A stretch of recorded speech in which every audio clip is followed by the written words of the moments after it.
হায় ঈশ্বর, আমাকে শেষ করে দিল একেবারে। আমি শেষ হয়ে গেলাম। লোকটা আমার সম্মান মাটিতে মিশিয়ে দিল। আমি এখন কোথায় যাব? আমার তো যাওয়ার জায়গা নেই। কে বা আশ্রয় দেবে আমাকে? বাড়ি ভাড়া নিতে এসে আমাকে ধ্বংস করে দিয়ে গেল আমাকে। নমস্কার, আমার নাম রোমলা। আমি সদ্য বিধবা হওয়া একজন তরুণী। আমি আর আমার স্বামী একটা বাড়িতে ভাড়া থাকতাম। আমার নিজের বলে কাউ নেই। তাই স্বামী মারা যাওয়ার পর আমাকে একাকী থাকতে হয়। আমার কাছে ভাড়া দেওয়ার মতো কোনো টাকা ছিল না। আমি আর কোনো উপায় না দেখতে পেয়ে বাড়িওয়ালাকে ফাঁসাবো ভাবলাম। আসলে আমার বাড়িওয়ালা খারাপ মানুষ ছিল না, সে কখনো আমার দিকে বাজে ভাবে দেখেনি। কিন্তু অনেক দিন ভাড়া না দিতে পারার কারণে আজকে সে ভাড়া চাইতে এসেছিল।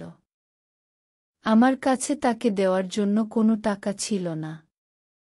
আমি সুযোগ বুঝে তাকে বাড়ির ভিতরে দেখলাম ঠান্ডা জল খাওয়ার জন্য, যে আমার ঘরে প্রবেশ করাতে।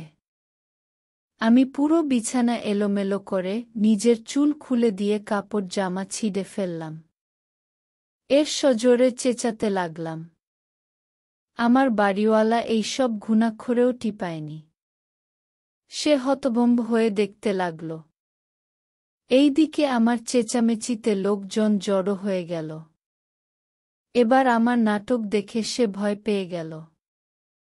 আমি লোক জড়ো হয়েছে বুঝতে পেরেই বাড়ির বাড়িয়ে দৌড়ে গেলাম। আমার এলোমেলো চুল আর ছেঁড়া জামা দেখে সবাই হতবাক হয়ে গেল। এর বাড়িওয়ালাকে গালাগাল করতে লাগল। সে তো ভদ্রলোক, একটা একলা বিধবা মেয়েকে কিভাবে এমন করতে পারে? বাড়িওয়ালা নিজের সাফাই গাইলেও তার কথায় কেউ পাত্তা দিল না। পাড়ার মহিলারা আমার হয়ে সহানুভূতি দেখছিল। যে কি একটা নিরীহ স্বামী হারা পেয়ে ভাড়া না দিতে পারলে এমন করবে সেটা ঠিক না। এবার পাড়ার লোকটা বাড়িওয়ালাকে বলো, এই মেয়েকে তোমাকেই বিয়ে করতে হবে আর বাড়ি ওর নামেই লিখে দিতে হবে, না হলে তোমাকে পুলিশে দেব গু। বাড়িওয়ালা বরাবর বলছিল যে সে কিছুই করেনি, কিন্তু তার কথা কাই শুনল না। সে আগে থেকে বিবাহিত ছিল। লোকজন এত চাপ সৃষ্টি করল তার উপর যে তার কিছুই করার ছিল না। আমিও ভাবতে পারিনি যে ব্যাপারটা এত দূরে গড়াবে। আমি ভেবেছিলাম তাকে বদনাম করলে সে হয়তো আর আসবে না টাকা নিতে। এখন পাড়ার লোকেরা চাপ সৃষ্টি করায় সে বিয়েতে রাজি হল। আমি আটকানোর চেষ্টা করলাম, কারণ আমি জানতাম সে বিবাহিত। জানি না আমাকে বিয়ে করে সে কেমন ব্যবহার করবে এই ঘটনার পর। আমি আটকানোর চেষ্টা করলেও পড়লাম না আটকাতে। পাড়ার সব মহিলারা বলল, কি এখন তোকে আর কেউ গ্রহণ করবে না, তুই অন্য কোথাও থাকতে পারবি না, তুইও ওকেই বিয়ে করে নে কি। সবাই মিলে জোর করে আমার সাথে বাড়িওয়ালা বিয়ে দিয়ে দিল। বাড়িওয়ালা আমার নামে বাড়িটা লিখে দিল বিয়ে হওয়ার ঠিক পরেই। আমাকে আর ভাড়া দিতে হলো না। যেই বাড়ি নিয়ে এত হইচই সেই বাড়ি আজ আমার নামে হয়ে গেল। এই বিয়ে তার আমার একদম ঠিক লাগল না। ভাবছিলাম কিভাবে আমি বাড়িওয়ালা পিছু ছড়াব। কিন্তু এরপর যা হলো আমাকে পুরো অবাক করে দিল। বিয়ে হওয়া পর সে চুপ করে বসে রইল, তখন পাড়ার লোক চলে গেছে। আমার তার রাগী চোখ এর দিকে তাকাতে খুব ভয় হচ্ছিল। কিন্তু আমি ঠিক করলাম এখন যা হবে আমাকেই ঠিক করতে হবে। কিছুক্ষণ পরে উঠে সে বলল, তুমি এখন আমার দায়িত্ব। এই বলে দরজা বন্ধ করে চলে গেল। আমার খুব ভয় হলো, চুপচাপ খাটের উপর বসে রইলাম। কিছু বলতে পড়লাম না তাকে। ঘণ্টা দুয়েক পরে দরজা খোলার আওয়াজ।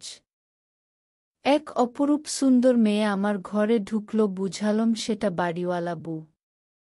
এর নিজের মনে হতে লাগল কি এমন সুন্দরী বউ থাকতে কেনই বা আমার দিকে দেখবে বাড়িওয়ালা গু। এবার সে আমার দিকে এগিয়ে আসতে লাগল। আমার খুব ভয় হতে লাগল। আমি ভাবছিলাম সে আমার সাথে কেমন ব্যবহার করবে। কোনো স্ত্রী পক্ষেই মেনে নেওয়া সম্ভব নয় যে তার স্বামী দ্বিতীয় বিয়ে করেছে।